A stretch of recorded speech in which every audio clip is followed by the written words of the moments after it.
Hello everyone, welcome to our channel GS Guru academy. Polity का foundation course हमने अपने इस चैनल पर शुरू कर दिया है, जिसकी अब तक हमारी 4-5 क्लासेस हो चुकी हैं। हमारा जो अब टॉपिक चल रहा है वो चल रहा है भारत का संवैधानिक विकास। भारत के संवैधानिक विकास में मैंने आपको अब तक 1600 का चार्टर पढ़ाया, उसके बाद मैंने आपको 1726 के एक्ट के बारे में भी बताया। देखिए, इसके बाद जो आता है वो हमारा आता है 1773 का रेगुलेटिंग एक्ट। तो अगर हम देखें, क्योंकि मैंने आपको 1600 का चार्टर जब मैं आपको पढ़ा रही थी तो मैंने आपको बताया था कि 1757 का प्लासी युद्ध और 1764 के बक्सर युद्ध के बाद जब सुजाउद्दौला शाह आलम द्वितीय EIC को, कंपनी को बंगाल, बिहार और उड़ीसा के दीवानी अधिकार सौंप देते हैं, है ना। इलाहाबाद की संधि होती है 1765 में और उसके थ्रू वो जो बंगाल, बिहार और उड़ीसा है उसकी दीवानी अधिकार भी इनको दे दिए जाते हैं। दीवानी अधिकार से मतलब कर वसूलने का काम। तो अब इससे इनके पास, कंपनी के पास और भी ज़्यादा रेवेन्यू आने लग गया था।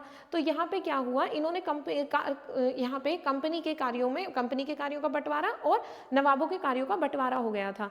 तो हम यहाँ पे क्या देखते हैं कि यहाँ तक आते आते 1764 तक आते आते कंपनी ने, जो पहले कंपनी सिर्फ केवल व्यापार करने आई थी, अब उसकी क्षेत्रीय शक्ति का भी विकास होना शुरू हो गया था, उसका विस्तार होना शुरू हो गया था। ठीक है, तो अब यहाँ पे 1772 में, जैसे कि अब यहाँ पे कंपनी के जो कर्मचारी थे वो अपना निजी व्यापार करते थे, निजी व्यापार उन्होंने करना शुरू कर दिया था। निजी लाभ कमाने के लिए उन्होंने लोगों को प्रताड़ित करना, अधिक कर वसूलने के लिए वो लोगों को बहुत ज़्यादा परेशान करते थे, उन्हें तरह तरह की यातनाएं दी जाती थी।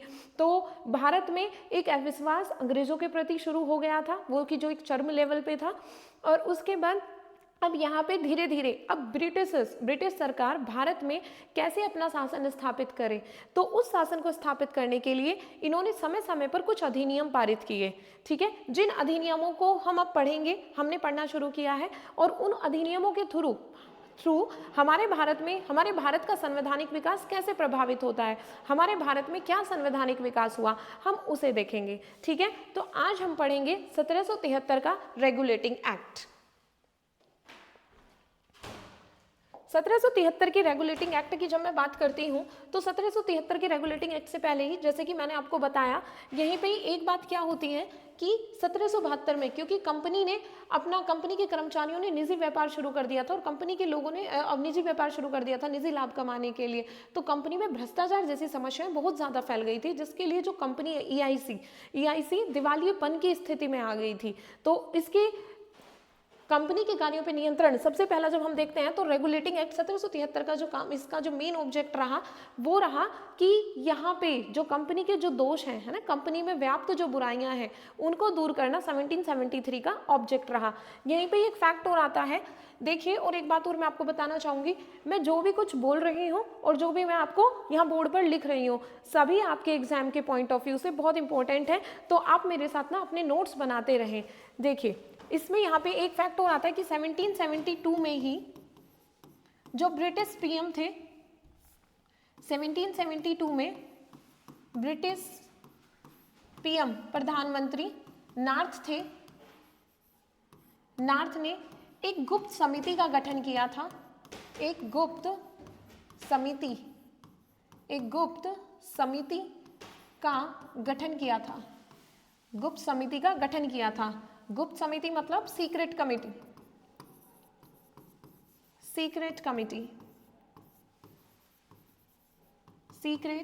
का गठन किया था। सीक्रेट कमेटी का गठन किया था और इस कमेटी का जो ऑब्जेक्ट था वो था भ्रष्टाचार पर रोक लगाना, कि भ्रष्टाचार को कैसे रोका जाए, उसके लिए नियम कानून बनाना, भ्रष्टाचार पर रोक लगाना। ठीक है, अब हम यहाँ पे मेन बात करेंगे हमारे इसके 1773 का रेगुलेटिंग एक्ट का क्या ऑब्जेक्ट रहा, इसका मेन फीचर क्या था, मेन फीचर्स क्या हैं, हम उन्हें डिस्कस करेंगे, क्या विशेषताएं हैं। तो सबसे पहली जो विशेषताएं, और उन विशेषताओं के थ्रू ही हम देखेंगे कि भारत में संवैधानिक विकास कैसे कैसे हुआ। ठीक है, तो फर्स्ट हम यहाँ पे देखेंगे कि जैसे कि जो बंगाल का जो गवर्नर था, इस एक्ट के माध्यम से ही जो बंगाल का गवर्नर था, इस एक्ट के माध्यम से ही बंगाल के गवर्नर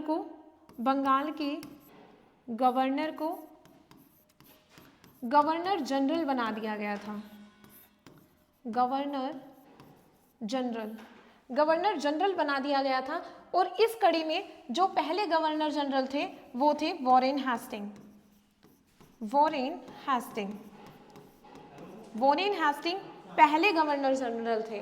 ठीक है, अब यहाँ पे इन्होंने क्या किया था कि ये जो बंगाल के गवर्नर जनरल थे इन्हीं के अधीन, इन्होंने बोला हम इन्हीं के अधीन में इन्होंने जो मद्रास और बम्बई जो प्रेसिडेंसी थी, हमने देखा ना 3 प्रेसिडेंसी बन गई थी। तो जो हमारा इसके बाद क्या देखा हमने, जो मद्रास और जो बम्बई के गवर्नर थे इनको भी, मद्रास और जो बम्बई के गवर्नर थे, इन दोनों के जो गवर्नर थे इनके गवर्नर को भी बंगाल के गवर्नर के अधीन कर दिया गया था। बंगाल के गवर्नर के अधीन कर दिया गया था। तो हम क्या देख रहे हैं कि यहाँ पे इन्होंने सुपीरियर पावर किसको बना दिया, गवर्नर जनरल को बना दिया। और इन सुपीरियर पावर इस गवर्नर जनरल के अंडर में इन्होंने बोल दिया कि ये जो दोनों प्रेसिडेंसी हैं मद्रास और बम्बई, इन दोनों के जो गवर्नर हैं वो इनके अधीन काम करेंगे। तो यहाँ से हम क्या देखते हैं, यहाँ से जन्म होता है केंद्रीकृत प्रणाली का। केंद्रीकृत प्रणाली का जैसा कि हम अपने भारतीय संविधान में भी देखते हैं, हमारे यहाँ पे भी है ना, सेंटर में, फिर उसके नीचे स्टेट में, है ना। तो सभी कौन है, जो सुपीरियर ऑथोरिटी है उसके अंदर में जितने भी इंफीरियर्स होंगे वो सुपीरियर ऑथोरिटी के सबऑर्डिनेट होंगे, उसके अंडर काम करेंगे। इसे ही हम क्या बोलते हैं, केंद्रीकरण प्रणाली बोलते हैं। और हम यहाँ से कह सकते हैं कि 1773 के एक्ट से क्या होता है, केंद्रीकृत प्रणाली का उदय होता है। उदय, राइज ऑफ सेंट्रलाइज्ड सिस्टम। ठीक है, अब हम बात करेंगे सेकंड विशेषता पे। सेकंड यहाँ पे क्या हुआ था, इस एक्ट के थ्रू यहाँ पे क्या हुआ, सेकंड यहाँ पे जब हम देखते हैं गवर्नर जनरल की सहायता के लिए इस एक्ट में ही बनाया गया कि गवर्नर जनरल की सहायता के लिए, गवर्नर जनरल की सहायता के लिए एक 4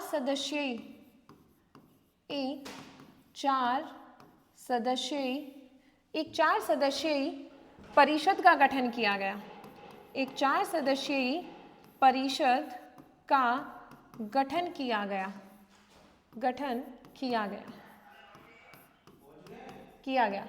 कहने का मतलब है इन्होंने क्या किया कि एक गवर्नर जनरल होगा, एक गवर्नर जनरल होगा और गवर्नर जनरल के साथ में 4 अन्य मेंबर होंगे। और यहाँ पे जितनी भी डिसीजन मेकिंग होगी, जो निर्णय लिए जाएंगे, वो डिसीजन मेकिंग कैसे होगी, वो बहुमत के आधार पर होगी। डिसीजन मेकिंग, यहाँ पे जो भी निर्णय लिए जाएंगे वो निर्णय कैसे लिए जाएंगे, बहुमत से लिए जाएंगे,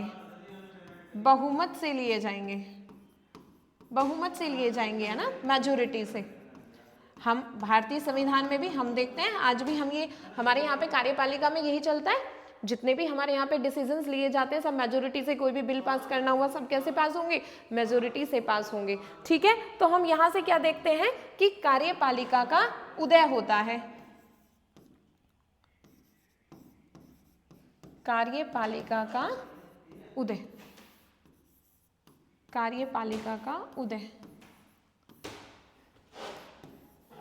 राइज ऑफ एग्जीक्यूटिव।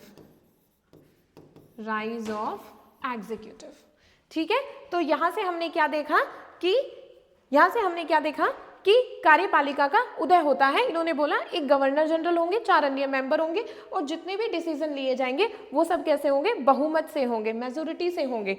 इसके साथ में हम क्या ट्रेस कर सकते हैं, यहाँ पे राइज ऑफ एग्जीक्यूटिव, कार्यपालिका का उदय होता है। अब नेक्स्ट जब हम इसकी बात करेंगे, नेक्स्ट फीचर की हम बात करेंगे, यहाँ पे हमें अभी एक बात और याद रख लेते हैं, यहीं पे भी याद रख लेते हैं। लेकिन ये जो गवर्नर जनरल थे इन्होंने बोला कि जो डिसीजन होंगे वो कैसे होंगे, मेजोरिटी से होंगे। लेकिन इसके माध्यम से ही जो गवर्नर जनरल थे इनको वीटो पावर नहीं थी, इनको वीटो पावर नहीं दी गई थी। जो हम बाद में जब हम इसकी 1773 के एक्ट की जब हम विशेषताएं पढ़ेंगे तो इसकी मेन डिफेक्ट थी, ये मेन कमी थी कि यहाँ पे गवर्नर जनरल को वीटो पावर नहीं दी गई थी। अब 4 मेंबर और एक ये हो गए गवर्नर जनरल, तो इसका मतलब क्या है कि मेजोरिटी से डिसीजन होंगे। तो मतलब मेजोरिटी कब होंगे, जब 5 मेंबर्स होंगे या तो 3-2 से मेजोरिटी होगी। ठीक है, अब इसके बाद हम अपने नेक्स्ट फीचर पे आएंगे। तो हमारा नेक्स्ट फीचर क्या है, इसका हम देखते हैं कि इस एक्ट के माध्यम से ही 1773 के एक्ट के माध्यम से ही 1774 में कलकत्ता में एक सर्वोच्च न्यायालय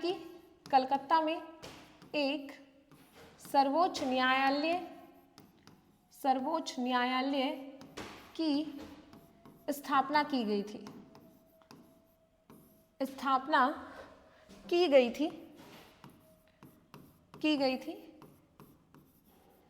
थी जिसमें बोला गया कि एक क्या होंगे, एक तो चीफ जस्टिस होंगे, मुख्य न्यायाधीश होंगे, एक मुख्य न्यायाधीश होंगे, चीफ जस्टिस, और 3 अन्य न्यायाधीश होंगे, 3 अन्य न्यायाधीश होंगे। ठीक है, 3 अन्य न्यायाधीश होंगे। अब यहाँ पे क्वेश्चन बन जाता है कि ये जो यहाँ पे जो 3 अन्य न्यायाधीश थे इनके क्या क्या नाम थे। तो यहाँ पे जो इन 3 अन्य न्यायाधीश के नाम थे, तो आपको ये अपने एग्जाम के पॉइंट ऑफ व्यू से आपको याद रखना है हमेशा। तो जो सबसे पहले थे वो थे चैम्बर्स। सेकंड जो थे वो थे लिमेंस्टर, और जो थर्ड थे हाइड। आप इसको याद कर सकते हैं CLH याद रख लें, इनके नाम के फर्स्ट लेटर से आप इसे याद रख सकते हैं, यहां से क्वेश्चन बन जाता है। और जो ये मुख्य न्यायाधीश थे इनका नाम था Elijah Impey.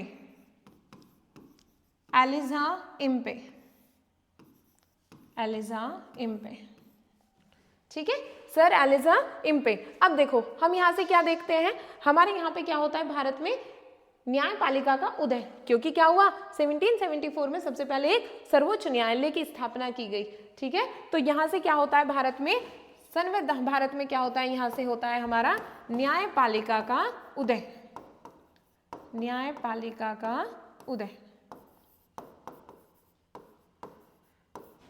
Rise of judiciary.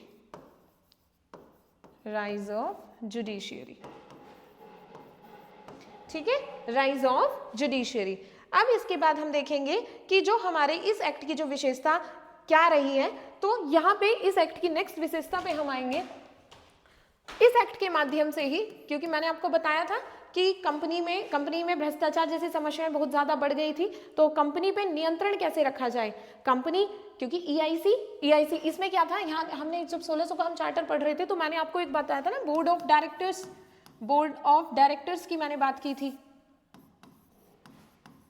Board of directors की हमने बात की थी, ठीक है, जिसको शॉर्ट में क्या बोलते हैं, BOD। बोर्ड ऑफ डायरेक्टर्स की हमने बात की थी। बोर्ड ऑफ डायरेक्टर्स में यहाँ पे जो थे 24 सदस्य होते थे। ठीक है, इसमें हमारे 24 सदस्य होते थे, और इसमें बोर्ड ऑफ डायरेक्टर्स का जो कार्यकाल था, इस बोर्ड ऑफ डायरेक्टर्स का जो पहले कार्यकाल था वो 1 साल था, और इस एक्ट के माध्यम से 1773 के एक्ट के माध्यम से इस बोर्ड ऑफ डायरेक्टर्स का जो कार्यकाल था वो 4 साल कर दिया गया था। और इसमें ये कहा गया जो इसके जो 24 मेंबर हैं, इसकी नेक्स्ट विशेषता हमारी यही हो जाती है कि यहाँ पे कंपनी में इस एक्ट के माध्यम से क्या गया, कंपनी पर नियंत्रण कसा गया। ठीक है, कंपनी पर नियंत्रण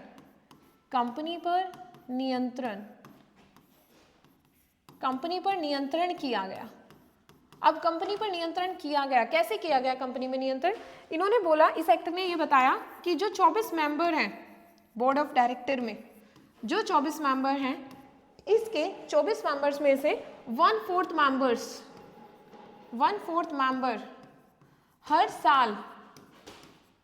साल एवरी ईयर हर साल रिटायर होंगे, सेवानिवृत्त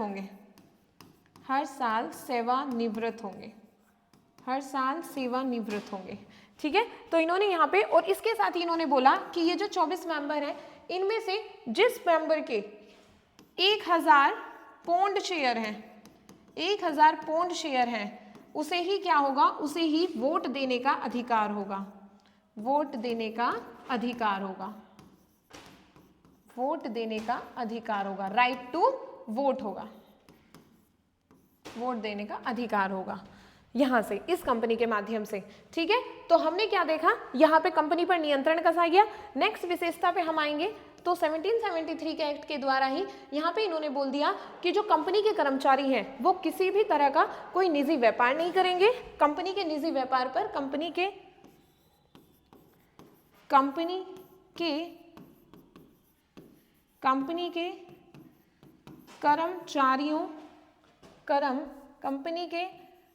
कर्मचारियों के निजी व्यापार पर रोक लगाई गई, निजी व्यापार पर रोक लगाई गई। इसके साथ साथ इन्होंने बोला कंपनी के कर्मचारियों के निजी व्यापार पर रोक लगाई कि जो कंपनी के कर्मचारी हैं वो बिना लाइसेंस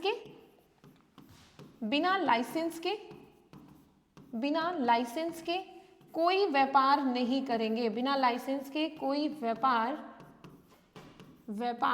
नहीं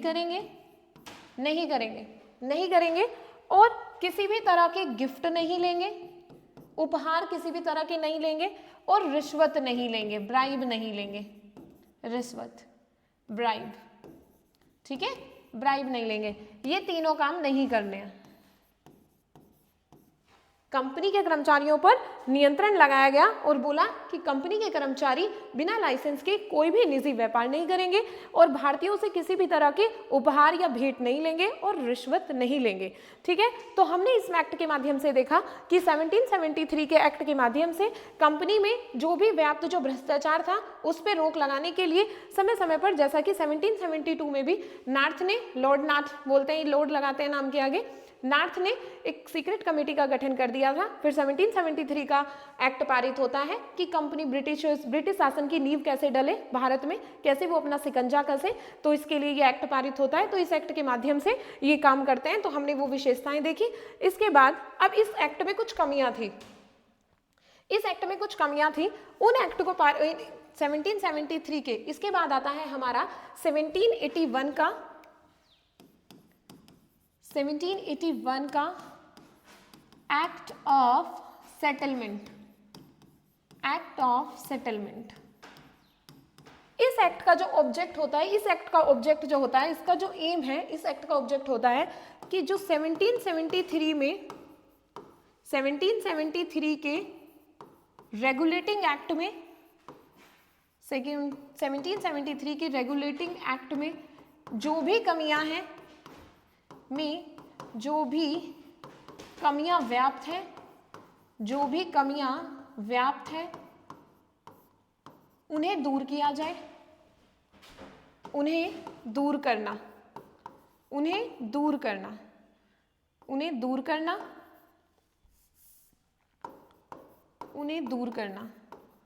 ठीक है, तो यहां से क्वेश्चन बन जाता है स्पेसिफिकली कि 1773 के रेगुलेटिंग एक्ट की कमियों को दूर करने के लिए कौन सा एक्ट आया था। तो हमारा इसका बाद कौन सा एक्ट आया था, 1781 का एक्ट ऑफ सेटलमेंट।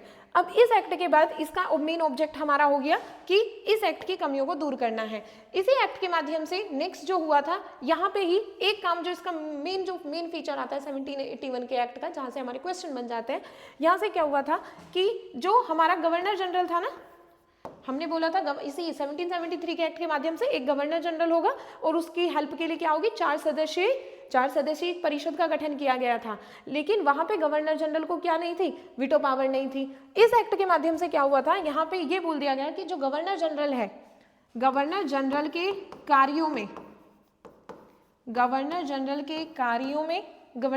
कार्यों में जो सुप्रीम कोर्ट बनाया था, जो सर्वोच्च न्यायालय स्थापित किया था, सुप्रीम कोर्ट कोई हस्तक्षेप नहीं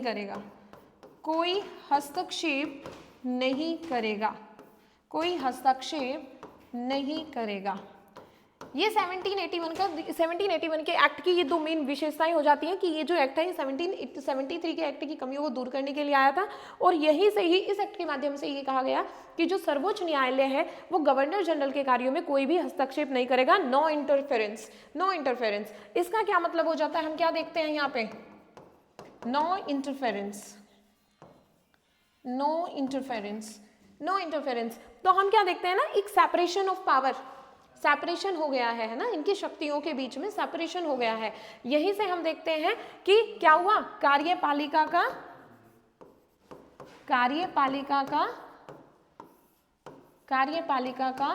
न्यायपालिका